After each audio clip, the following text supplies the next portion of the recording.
নমস্কার, আজকে আমি আপনাদের জন্য নিয়ে আসলাম খুবই সুস্বাদু এবং খুব সহজে তৈরি করা যায় এরকম একটি রেসিপি। কুমড়ো দিয়ে তৈরি করা। বাচ্চারা একদমই কুমড়ো খেতে চায় না, তো ভাবলাম কি করা যায়। এই রেসিপিটি তৈরি করলাম, তাই ভাবলাম আপনাদের সাথে শেয়ার করি।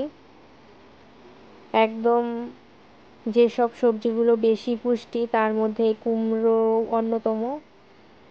প্রথমে আমি কুমড়োটা কেটে ধুয়ে নিয়েছি। এবার সবজি কাটারে কুমড়োটা কুচি কুচি করে কেটে নিব।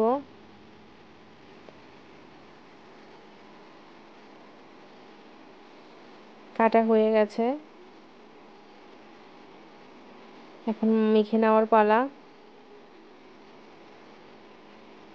পরিমাণ মতো নুন,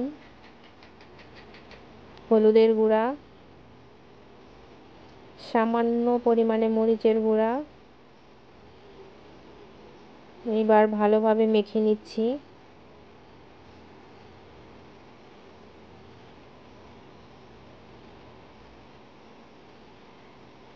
পেঁয়াজ কুচি দিয়ে দিলাম,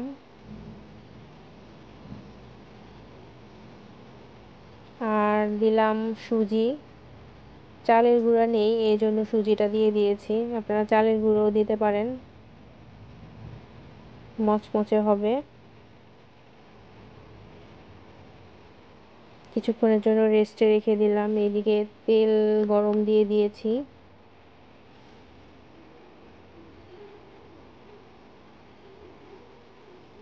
এবার বড়া শেপ করে ভেজে নিব। একটা একটা করে দিয়ে দিচ্ছি।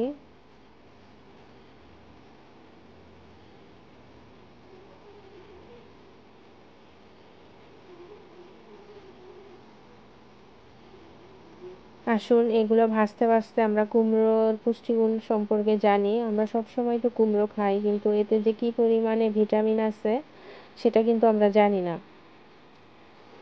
এতে রয়েছে প্রচুর পরিমাণে ভিটামিন এ, ই, যা চোখ এবং চুল, ত্বকের জন্য খুবই ভালো।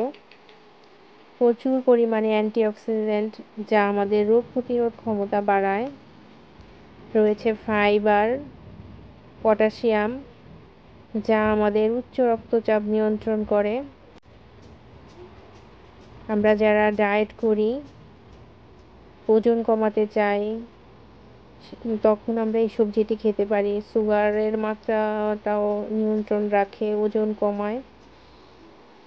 বাচ্চাদের জন্য তো এটা খুবই উপকারী।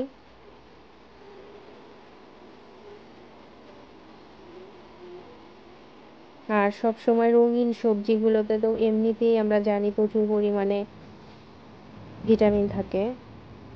আমার বড়াগুলা ভাজা হয়ে যাচ্ছে, বাদামি কালার করে ভেজে নিয়েছি, একদম মচমচে। আমার পুরো বড়াগুলা ভাজা হয়ে গিয়েছে, দেখুন কি সুন্দর হয়েছে। আপনারা অবশ্যই এটি ট্রাই করবেন, আর ভালো লাগলে অবশ্যই জানাবেন।